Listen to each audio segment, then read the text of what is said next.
The plan to disable the Vraxian orbital relay station was bold, dangerous, and almost certainly suicidal. Yet, as Alex Carter stood in the dimly lit subway station addressing his team, no one voiced any objections. They had come too far to hesitate. Now, the Iron Hawks were no longer just survivors. They were warriors fighting for a future that seemed impossible only weeks earlier. Sam Brooks adjusted the straps on her backpack, ensuring Sunfire's upgraded components were secure. She glanced at Alex, who was pacing slowly as he outlined the mission. "This isn't like anything we've done before," he said, his voice steady but firm. "We'll need precision, speed, and absolute focus. One mistake and it's over." Maria Lopez leaned against a crumbling wall, cleaning her pistol while listening intently. "So, what's the play?" she asked, looking up at Alex. "Infiltrate through the atmosphere using an old shuttle I found in a hangar outside Denver," Alex explained. "It's not much, but it'll get us close enough to the relay station. Once inside, Sam will take out their systems with Sunfire, and Jake will cover our backs. If all goes well, we'll cripple their communications network and vanish before reinforcements arrive. And if things go wrong?" Clara Bennett, one of the newer recruits, spoke up hesitantly. Alex paused, meeting her gaze. "Then we fight until we can't anymore. But failure isn't an option. Not this time." The group nodded silently, determination etched onto their faces. Though fear lingered beneath the surface, none of them flinched. They knew the stakes and they were ready to face them head-on. The journey to the abandoned hangar outside Denver was tense. The Iron Hawks traveled in two groups, sticking to back roads and avoiding populated areas. Along the way, they encountered remnants of Vraxian patrols, scattered units searching for resistance fighters, but managed to evade detection by staying hidden. By the time they reached the hangar, exhaustion weighed heavily on everyone, but there was no time to rest. Inside, they discovered the shuttle Alex had mentioned. It was old and battered, its paint chipped and engines coated in dust, but it appeared functional. Maria inspected the craft closely, running diagnostics and checking fuel levels. "It'll fly," she announced after several minutes. "But don't expect luxury. This thing barely qualifies as airworthy." "That's fine," Alex replied, "as long as it gets us where we're going." They loaded supplies onto the shuttle quickly, knowing they couldn't afford delays. Sam double-checked Sunfire, ensuring the weapon was fully charged and ready for action. Jake distributed weapons among the team, making sure everyone carried at least one rifle or sidearm. When everything was prepared, they boarded the shuttle and strapped in. As the engines roared to life, Alex took his place in the pilot's seat. He wasn't a trained astronaut, but desperation had taught him how to adapt.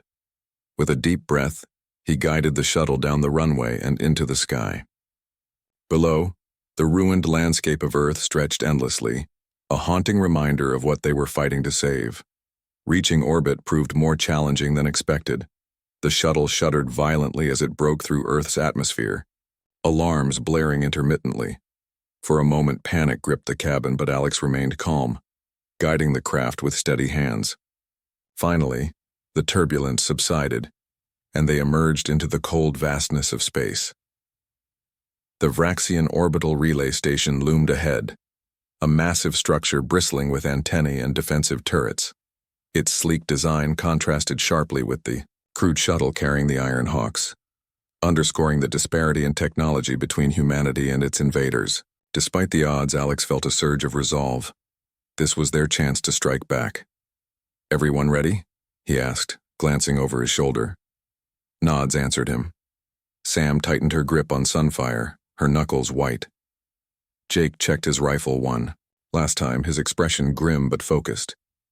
Maria muttered something under her breath, clutching a detonator in her hand. The rest of the team exchanged nervous smiles, steeling themselves for what lay ahead. Approaching the station undetected required careful maneuvering. Alex piloted the shuttle into the blind spot of the station's sensors, using debris from destroyed satellites as cover. When they were close enough, the team donned makeshift spacesuits scavenged from the hangar and prepared to disembark. Exiting the shuttle was harrowing. The vacuum of space pressed against them, muffling sound and heightening the sense of isolation. Using magnetic boots, they crossed the gap between the shuttle and the station, clinging tightly to its metallic surface. Every step felt precarious, every movement deliberate. Once they reached an access hatch, Alex used a plasma cutter to breach the seal. The door hissed open, revealing a narrow corridor bathed in red emergency lighting. Inside, the airlock cycled, allowing them entry.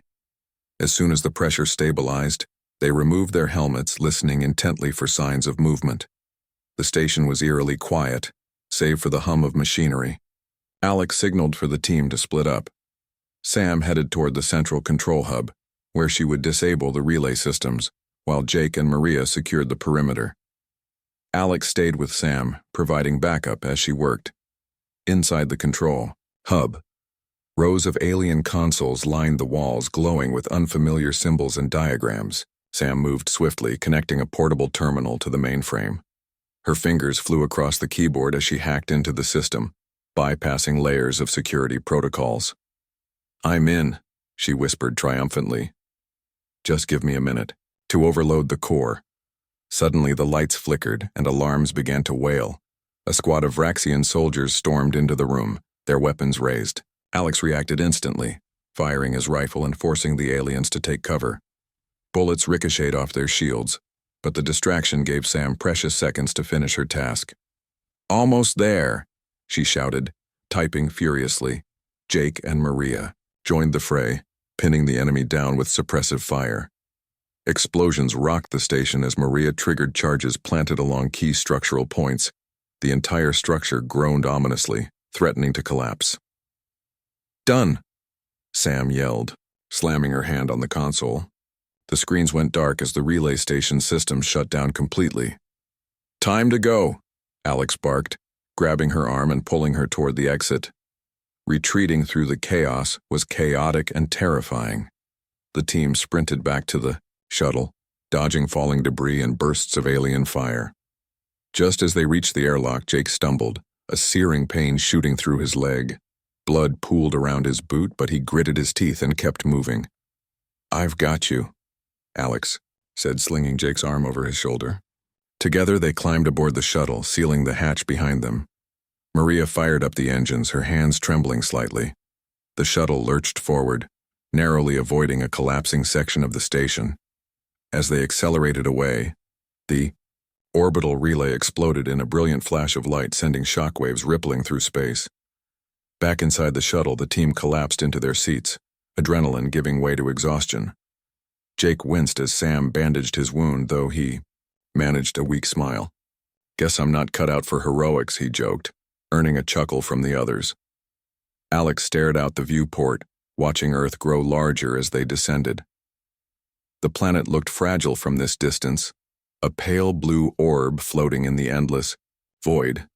But despite the scars marring its surface, it still held promise. Humanity wasn't defeated yet. For the first time in months, Alex allowed himself to feel a flicker of hope. They had struck a major blow against the Vraxians, proving that even the smallest acts of defiance could have monumental consequences. The war was far from over, but the tide was beginning to turn. And as the shuttle re-entered Earth's atmosphere, blazing like a comet streaking across the sky, the Iron Hawks knew they had taken another step closer to reclaiming their world. The Iron Hawks returned to their temporary base in the abandoned subway station, exhausted but triumphant. The journey back from the Rocky Mountains had been grueling, with Vraxian patrols sweeping the area relentlessly. They moved cautiously, avoiding open spaces and sticking to shadows. Maria Lopez's explosives came in handy more than once, creating diversions that allowed them to slip past enemy forces unnoticed. By the time they reached safety, their supplies were nearly depleted, and their bodies ached from days of constant movement. Sam Brooks wasted no time unpacking the technology they had salvaged from the facility. She spread out her findings on a makeshift table, a collection of strange devices, data drives and blueprints scrawled on fragile sheets of paper. Her hands trembled slightly as she examined each item, her mind racing with possibilities. "This is groundbreaking," she murmured, holding up a small crystal-like object that pulsed faintly with light.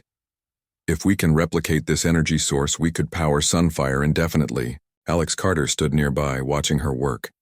Despite their success, he couldn't shake the unease gnawing at him. The images of human captives suspended in glass pods haunted his thoughts. What were the Vraxians doing with those experiments, and why did they need humans for it? He pushed the questions aside for now, focusing instead on the immediate task, turning their newfound resources into weapons capable of fighting back. Jake Thompson leaned against a crumbling wall, cleaning, his rifle absent-mindedly.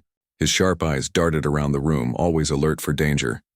"We should celebrate," he said dryly, breaking the silence. "First real win we've had in months."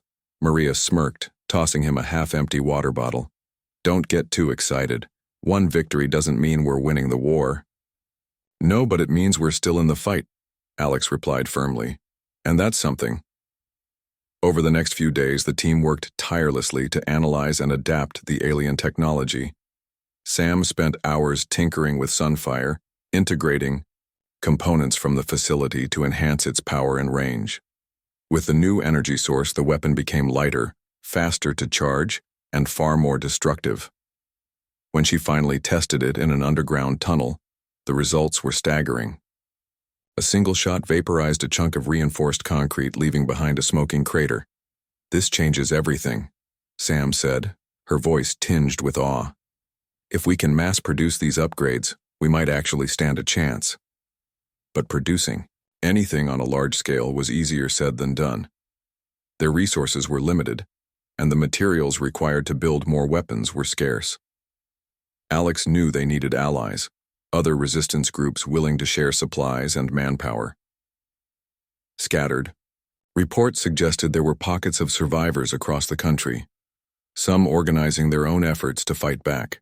If the Ironhawks could unite these groups under a common cause, they might form a network strong enough to challenge the Vraxians systematically. To make matters worse, tensions within the group began to rise again. Kevin Dawson's betrayal still lingered in everyone's minds, casting a shadow over their trust in outsiders. Jake, in particular, grew increasingly wary of expanding their ranks. "Every new face is a potential risk," he argued during one heated discussion. "We don't have the luxury of second chances. And we won't survive without help," Alex countered. "Fighting alone isn't sustainable. We need numbers, and we need them fast." After much debate, they decided to send scouts into nearby regions to locate other resistance fighters. Maria volunteered to lead one team while Alex took another. They agreed to meet back at the subway station in 2 weeks, bringing anyone willing to join their cause. Maria's team ventured east, following rumors of a community hiding in the ruins of Detroit. The city was a wasteland, its once bustling, streets now silent and desolate. Crumbling skyscrapers loomed overhead like skeletal giants, their windows shattered and walls blackened by fire. As they navigated the debris-strewn avenues, Maria kept her finger on the trigger of her pistol, ready for trouble. They found the survivors holed up in an old factory, its rusted gates reinforced with scrap metal and barbed wire. A man named Daniel greeted them cautiously, his rifle trained on Maria until she explained who they were. Inside, the factory buzzed with activity. Men and women worked together to repair vehicles, forge crude weapons, and tend to crops growing in makeshift greenhouses. Children played among the wreckage, their laughter a stark contrast to the grim reality surrounding them. Daniel listened intently as Maria described the Ironhawks' mission and their recent successes. "We've been trying to hold our own here," he admitted. "But it's hard. Supplies are running low and morale isn't great." "We can change that," Maria said confidently. "Join us and we'll give you the tools to hit back harder. Together we can take the fight to them." By the end of the meeting, Daniel and several others agreed to accompany Maria back to the subway station. Their decision wasn't made lightly. They had families to protect and lives to rebuild, but the promise of hope was too powerful to ignore. Meanwhile, Alex's team traveled west, heading toward Kansas City. Along the way, they encountered remnants of Vraxian occupation, burned-out buildings, abandoned vehicles, and eerie silence where life should have thrived. It was a grim reminder of how much humanity had lost. In Kansas City, they discovered a Small band of survivors led by a woman named Clara Bennett. Unlike the organized effort in Detroit, this group was disorganized and demoralized, struggling just to stay alive. Many had given up hope entirely, convinced that resistance was futile. But Clara refused to surrender, even when faced with overwhelming odds. When Alex introduced himself and shared the Iron Hawk story, Clara's eyes lit up with renewed determination. "You're telling me we can fight back?" she asked, her voice trembling with emotion. "That we can actually win?" "We're not promising victory," Alex replied honestly, "but we're promising a chance, and sometimes that's all you need." Clara rallied her people, convincing a dozen of them to join the Iron Hawks. Though fewer in number than Maria's recruits, their enthusiasm was infectious. For the first time in months, they felt like they had a purpose. When both teams returned to the subway station, the reunion was bittersweet. The newcomers brought fresh energy and ideas, but also reminders of the devastation spreading across the planet. Stories of loss and suffering weighed heavily on everyone, yet they served as fuel for their resolve. Sam immediately set to work teaching the new arrivals how to use the upgraded Sunfire prototypes. Jake trained them in combat tactics, emphasizing stealth and precision over brute force. Maria coordinated supply runs, ensuring everyone had enough food and ammunition to keep going. Slowly but surely, the Iron Hawks transformed from a ragtag group of survivors into a cohesive unit. As they prepared for their next mission, Alex gathered the entire group in the main chamber of the subway station. Standing atop a pile of rubble, he addressed them with quiet intensity. "We've come a long way since we started," he began. "Each of you has shown courage I never thought possible. But the hardest part is still ahead of us. The Vraxians aren't going to stop until they've taken everything. Our job is to show them that humanity won't go down without a fight." His words resonated deeply, igniting a spark of defiance in every listener. For the first time, they truly felt like a united front, not just individuals fighting for survival, but a collective force determined to reclaim their world. With their ranks bolstered and their arsenal upgraded, the Iron Hawks turned their attention to their next target, a critical Vraxian orbital relay station orbiting Earth. Disabling it would disrupt the aliens' ability to coordinate attacks globally, dealing a major blow to their operations. It was a risky plan, requiring precise timing and flawless execution, but failure wasn't an option. As they finalized their preparations, Alex reminded himself of why they were doing this, not just for revenge or survival, but for the future. Someday, if they succeeded, children would grow up knowing only peace. Until then, they would keep fighting no matter the cost. And so, the Iron Hawks marched forward, ready to strike another blow against the invaders.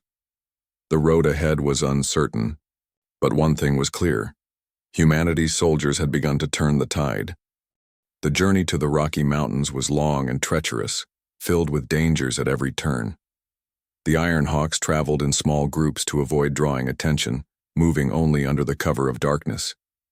They carried what little supplies they had, dried food, water bottles, makeshift weapons, and relied on each other to stay alive. Alex Carter led the way, his eyes constantly scanning the horizon for signs of Vraxian patrols.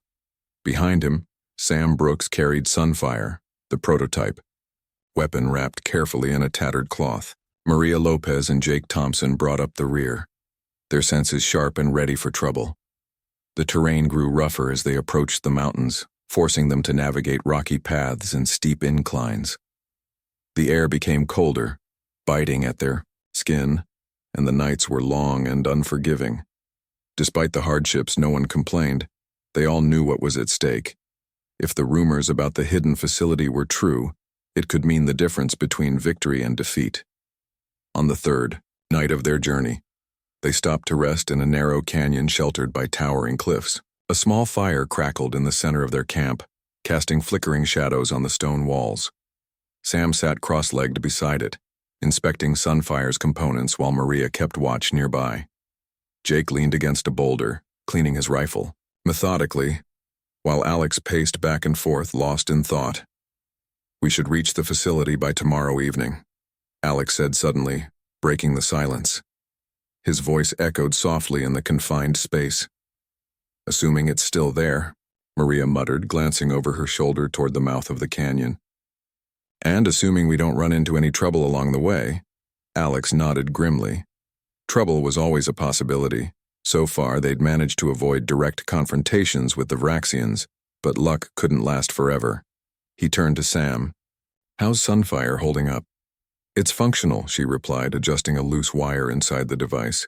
"But I won't know how effective it is until we test it against their shields. If this facility has better power sources, maybe we can upgrade it." "That's a big if," Jake interjected, his tone skeptical. "What if the place is empty? Or worse, what if it's crawling with Vraxians?" "Then we adapt," Alex said firmly. "We've come too far to second-guess ourselves now." No one argued with him. They trusted his judgment, even when the odds seemed impossible. Still, tension hung thick in the air as they prepared to sleep, each person wrestling with their own fears and doubts. The next morning they set out again, climbing higher into the mountains. The path grew narrower and more perilous, forcing them to move single file.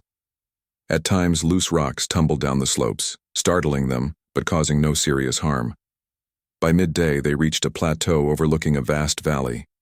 In the distance, partially hidden by dense trees and mist, stood the facility, a sprawling complex of concrete and steel surrounded by high fences topped with barbed wire. "There it is," Alex whispered, lowering his binoculars. "Looks like it's still operational." Maria squinted at the structure through her own pair of binoculars. "I count at least 3 guard towers and a dozen patrols outside the perimeter. Getting in won't be easy." "We'll need a distraction," Jake suggested, his voice low. "Something to draw their attention away from the main entrance." Sam frowned, thinking hard. "If we use Sunfire here, it might alert every Vraxian within 50 miles. We need to save it for something bigger." Alex nodded. "Agreed. Let's stick to stealth for now. We'll split into 2 teams. One to create the distraction, the other to infiltrate the facility." After a brief discussion, they decided that Maria and Jake would handle the distraction. Using explosives Maria had crafted from scavenged materials, they planned to blow up a secondary gate on the far side of the compound. Meanwhile, Alex and Sam would sneak through the main entrance during the chaos, retrieve whatever technology they could find, and escape before reinforcements arrived. As dusk fell, the group moved into position. Maria and Jake slipped away silently, heading toward their designated target. Alex and Sam waited anxiously, crouched behind a cluster of boulders near the facility's edge. Minutes stretched into hours, the tension mounting with each passing second. Finally, a loud explosion rocked the valley, followed by flashes of light and the unmistakable sound of alarms blaring. The distraction had worked. Vraxian guards scrambled toward the source of the commotion, leaving the main entrance relatively unguarded. Seizing the opportunity, Alex and Sam sprinted forward, staying low to avoid detection. Reaching the gate, they found it partially open, its locking mechanism disabled by the chaos. Inside, the facility was eerily quiet, the hum of machinery filling the air. Corridors lined with metal walls stretched in every direction, lit dimly by flickering fluorescent lights. Alex signaled for Sam to follow him closely as they made their way deeper into the complex. They encountered resistance almost immediately. 2 Vraxian soldiers rounded a corner ahead of them, their sleek armor gleaming in the dim light. Alex reacted quickly, raising his rifle and firing a burst of shots. The aliens staggered backward, their shields absorbing most of the impact but not enough to stop them completely. One of them raised a weapon, but Sam stepped forward, aiming Sunfire directly at them. "Now or never," she muttered, pulling the trigger. A bright beam of energy shot out from the device, striking the nearest alien and piercing its shield effortlessly. The creature collapsed unmoving, while the second retreated hastily down the corridor. Alex stared at Sam in disbelief. "It works," he breathed. "It actually works?" Sam allowed herself a small smile, though there was no time to celebrate. They pressed onward, following signs that pointed toward the research labs. Along the way, they passed rooms filled with strange equipment, Machines that pulsed with blue light, vials containing glowing liquids, and monitors displaying incomprehensible data. It was clear that the Vraxians weren't just invading. They were experimenting. In one particularly disturbing room, they discovered evidence of human captives being used for genetic testing. Rows of glass pods lined the walls, each containing a lifeless body suspended in some kind of liquid. Sam froze, her face pale with horror. This is monstrous," she whispered. Alex placed a hand on her shoulder. "We'll stop them," he said firmly. "But first we need to get out of here." They finally reached the lab they had been searching for, a large chamber filled with advanced technology. In the center of the room stood a massive generator, humming with energy. Surrounding it were racks of weapons prototypes, tools, and computer terminals. Sam rushed to examine the equipment, her mind racing with possibilities. "This is incredible," she said, her voice trembling with excitement. "If we can replicate this tech, we can fight back properly. But we can't take everything," Alex reminded her. "Grab what you can carry, and let's go." While Sam gathered samples and downloaded data onto a portable drive, Alex kept watch near the door. The sounds of battle echoed faintly from outside, reminding them that time was running out. Suddenly, footsteps approached from the hallway, accompanied by the unmistakable clanking of Vraxian armor. "Get down," Alex hissed, pulling Sam behind a workbench just as a squad of aliens entered the room. They began searching systematically, their movements precise and calculated. Sam gripped Sunfire tightly, her heart pounding. She glanced at Alex, who gave her a subtle nod. When the moment felt right, she sprang up, firing the weapon wildly at the invaders. The energy beams cut through their shields, sending several crashing to the ground. Alex joined in with his rifle, providing cover fire as they fought their way toward the exit. The retreat was chaotic but effective. By the time they reached the rendezvous point outside the facility, Maria and Jake were waiting for them, breathing heavily, but otherwise unharmed. Together, they fled into the wilderness, putting as much distance between themselves and the compound as possible. Behind them, the facility erupted in flames, collapsing under the weight of sabotage systems and triggered explosions. As they watched from afar, Alex felt a surge of pride and relief. They had succeeded where so many others had failed, but the victory came with a heavy price. The truth about the Vraxians' experiments weighed heavily on Sam's mind, and Alex knew they couldn't ignore it forever. For now, though, they had taken a crucial step forward. With the new technology in their possession, humanity's chances of survival had improved. But the war was far from over. As they continued their journey back to the remnants of civilization, Alex couldn't shake the feeling that greater challenges lay ahead. The road to reclaiming Earth would be long and brutal, but one thing was certain: the Ironhawks were ready to face it head-on. The Ironhawks were growing stronger, but strength wasn't the same as stability. Their base of operations was a crumbling warehouse on the outskirts of what used to be Chicago, a city now reduced to ash and rubble. The air smelled of smoke and decay, and the nights were filled with the distant hum of Vraxian drones patrolling the skies. Despite the grim surroundings, the group worked tirelessly to prepare for their next move. Alex Carter led them with quiet determination, his presence grounding everyone even when hope seemed fragile. Sam Brooks spent most of her time hunched over the prototype weapon, tinkering with its components by candlelight. She called it Sunfire, though it was far from finished. The device was bulky and required a power source that didn't exist yet, at least not in the quantities they needed. But Sam refused to give up. She pored over scraps of old research notes, patched together pieces of salvaged electronics, and tested modifications whenever she could.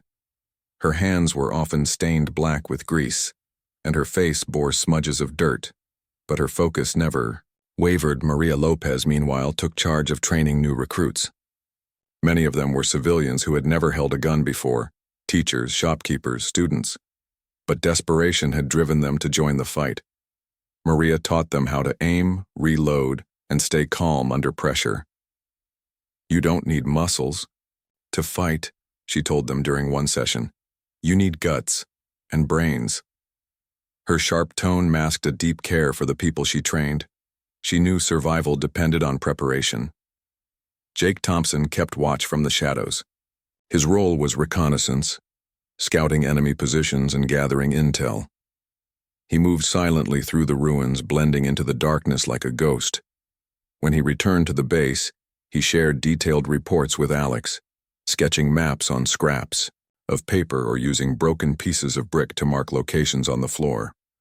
Though Jake rarely spoke unless necessary, his contributions were invaluable. As the days passed, the Ironhawks began launching small-scale attacks. They targeted Vraxian, supply convoys, ambushing them at night and stealing whatever they could carry: food, ammunition, tools. Sometimes they sabotaged communication towers, cutting off the aliens' ability to coordinate for hours at a time. These victories were minor compared to the scale of the invasion, but they mattered.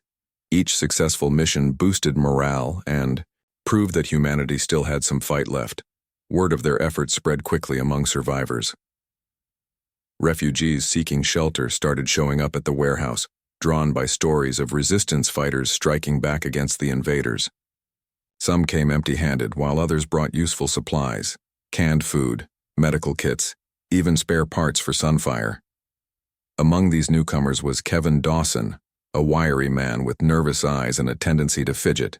He claimed to have been a mechanic before the invasion, though no one asked too many questions about his past. At first, Kevin seemed eager to help.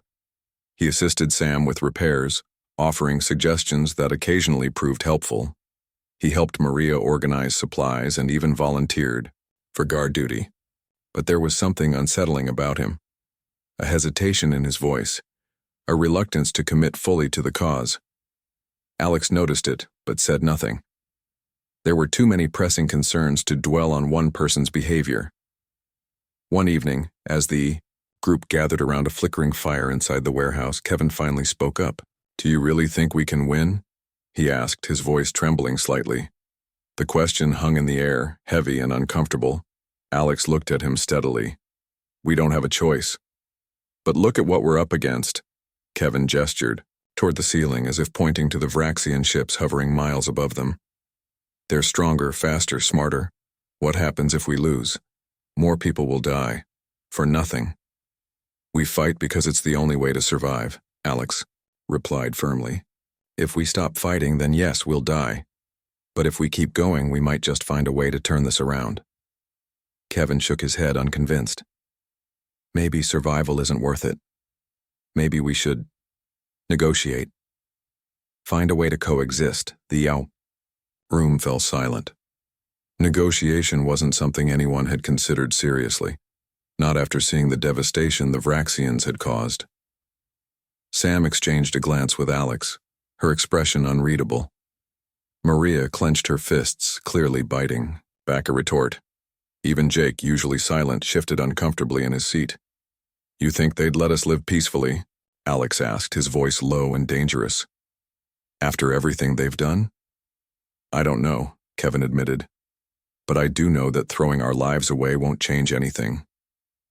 The argument ended there, but the tension lingered.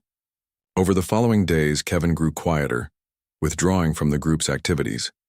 He stopped volunteering for missions and spent more time alone, muttering to himself in corners. Alex tried to ignore it, focusing instead on planning their next operation. They had heard rumors of a hidden facility deep in the Rocky Mountains where scientists were working on advanced weaponry. If the Ironhawks could reach it, they might gain access to technology capable of evening the odds against the Vraxians. But reaching the facility wouldn't be easy. It was located in heavily guarded territory, surrounded by alien patrols and surveillance drones. Alex knew they would need every member of the team operating at full capacity, and that meant addressing the growing rift within their ranks. Late one night, Alex confronted Kevin directly. "I need to know where your loyalty lies," he said bluntly, cornering him near the warehouse entrance. "Are you with us, or are you against us?" Kevin hesitated, his eyes darting nervously. "I'm not against you," he stammered. I don't want to see anyone else die." "That makes two of us," Alex snapped. But sitting around doing nothing won't save anyone. If you can't handle that, maybe you shouldn't be here. Kevin flinched, hurt by the accusation. For a moment it looked like he might argue, but instead he nodded slowly. Fine. Maybe you're right. Maybe I'm not cut out for this. Before Alex could respond, Kevin turned and walked away, disappearing into the shadows outside. No one saw him again after that night. The next morning, the Ironhawks discovered that their location had been compromised. A Vraxian patrol swept through the area, forcing them to abandon the warehouse in a hurry. As they fled, Alex couldn't shake the feeling that Kevin had betrayed them. Whether out of fear or misguided belief in peace, the mechanic had likely revealed their position to the enemy. Despite the setback, the group pressed on. They regrouped in an abandoned subway station, setting up a temporary base while they planned their next steps. The betrayal weighed heavily on everyone, especially Alex. He hated the idea of mistrusting his own people, but Kevin's actions served as a painful reminder. Trust was a luxury they couldn't afford. "We'll get through this," Sam assured him one evening, noticing the fatigue etched into his face. "We've come too far to let one mistake break us." Alex nodded, though doubt lingered in his mind. The road ahead was fraught with danger, and every decision felt like a gamble. But as he watched his team work together, Maria organizing, supplies, Jake cleaning his rifle, Sam fine-tuning Sunfire, he found a glimmer of hope. They weren't just a group of survivors anymore. They were fighters, united by a shared purpose, and that purpose was clear. Reclaim Earth, no matter the cost. Over the next few days, the Ironhawks finalized their plan to infiltrate the rumored facility in the Rocky Mountains. It would be their most ambitious mission yet, requiring stealth, precision, and sheer determination. Failure wasn't an option, not when so much was at stake. As they prepared to leave, Alex addressed the group one last time. "This isn't just about us," he said, his voice steady despite the weight of his words. "It's about everyone who's lost someone, everyone who's still fighting. We owe it to them to try." No one spoke, but the resolve in their eyes said enough. Together, they set out into the unknown, ready to face whatever challenges lay ahead. The journey would test them in ways they couldn't imagine, but one thing was certain. The Ironhawks were no longer just resisting, they were fighting back. The sky above Earth had never looked so ominous. It was a clear day in early spring when the first alien ships appeared, blotting out the sun like an unnatural eclipse. People stopped what they were doing. Drivers pulled over on highways, children froze mid-play, and workers stepped outside their offices to stare upward. The massive vessels hovered silently, their sleek metallic surfaces gleaming under the sunlight. For hours there was no movement, no sound, nothing but the eerie stillness that came with the unknown. Then, without warning, the ships descended. They didn't land gently or send out peaceful signals. Instead, beams of energy shot down from the crafts, obliterating buildings, bridges, and roads. Panic erupted as people realized this wasn't a visitation. It was an invasion. Within days, entire cities lay in ruins, and humanity's greatest military powers scrambled to respond. But the invaders, who called themselves the Vraxians, possessed technology far beyond anything humans had ever seen. Their weapons cut through steel like paper, their shields repelled missiles effortlessly, and their speed made them nearly impossible to hit. General William Hayes stood at the edge of a command center buried deep beneath Washington, D.C., watching live footage of the destruction unfold on multiple screens. His face was grim, his jaw clenched tightly as he listened to reports pouring in from all corners of the globe. New York City was gone. London was burning. Tokyo had fallen silent after a single blast wiped out half its population. Every attempt to fight back ended in failure. Humanity's finest soldiers, pilots, and strategists were being slaughtered by an enemy they couldn't touch. In the chaos, one name kept coming up: Alex Carter. A young soldier stationed in Chicago, Alex had been part of a unit tasked with defending the city during the initial attack. When the order came to retreat, most of his comrades followed it, but Alex stayed behind. He wanted revenge. His family, His parents and little sister had been caught in the crossfire when the Vraxians struck. Now, fueled by grief and anger, he fought alone, picking off stray patrols with whatever weapons he could scavenge. Word of his bravery spread quickly among survivors, earning him a reputation as someone willing to stand up even when everyone else ran. But Alex wasn't truly alone for long. One evening, while hiding in the rubble of what used to be a shopping mall, he encountered Samantha Brooks, or Sam, as she preferred to be called. She was a scientist, though her lab coat was, now torn and covered in dirt. Her dark hair was tied back in a messy ponytail and her glasses hung crookedly on her nose. Despite her disheveled appearance, her eyes burned with determination. "I've been looking for you," she said bluntly, stepping out from behind a crumbling wall. Alex raised his rifle instinctively. "Who are you?" "Sam Brooks. I worked on experimental weapons before everything went to hell." She glanced around nervously, then added, "And I think I can help." For a moment, Alex hesitated. Trusting strangers wasn't something he did lightly, not anymore. But something about Sam's confidence intrigued him. Lowering his weapon slightly, he asked, "Help how?" She reached into her backpack and pulled out a small device, a prototype weapon she'd been working on before the invasion. It looked crude compared to the sleek designs of Vraxian tech, but Sam explained that it operated on principles similar to their energy-based systems. "If we can scale this up, maybe we'll have a chance," she said. Alex studied the device carefully, turning it over in his hands. It was heavy, poorly balanced, and clearly unfinished.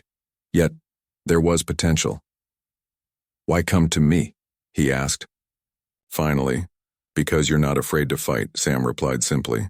"And because if anyone can turn this thing into something useful, it's you." Over the next few days, Alex and Sam formed an uneasy partnership. They scavenged supplies, avoided Vraxian patrols, and worked tirelessly to improve the prototype. During this time, Alex learned more about Sam's background.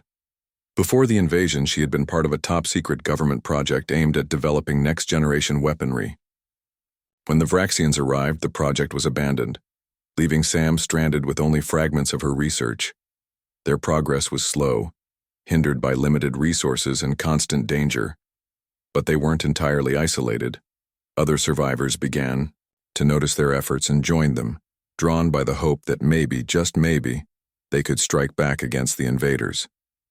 Among these newcomers was Jake Thompson, a sharpshooter with a haunted expression and a steady hand. There was also Maria Lopez, a fiery explosives expert who seemed to thrive in high-pressure situations. Together, they formed the core of what would soon become known as the Iron Hawks. As their numbers grew, so did their ambition. No longer content to simply survive, they started planning small-scale attacks on Vraxian supply lines and communication hubs.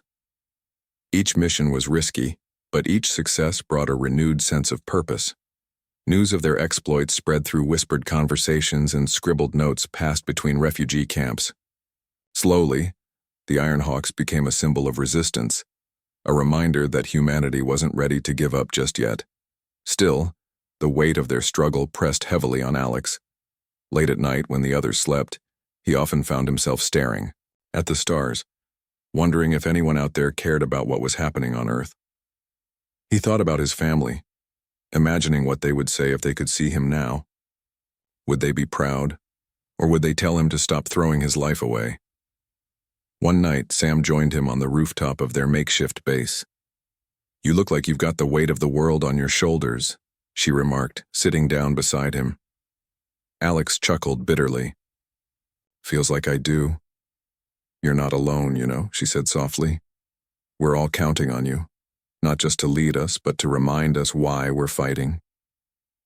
Her words lingered in the air, unspoken promises hanging between them. Alex nodded slowly, feeling a flicker of resolve reignite within him. Whatever happened next, he knew one thing for certain. Giving up wasn't an option. The Vraxians might have superior technology and overwhelming numbers, but humanity had something. They lacked hope. And as long as that flame burned, there was always a chance to turn the tide.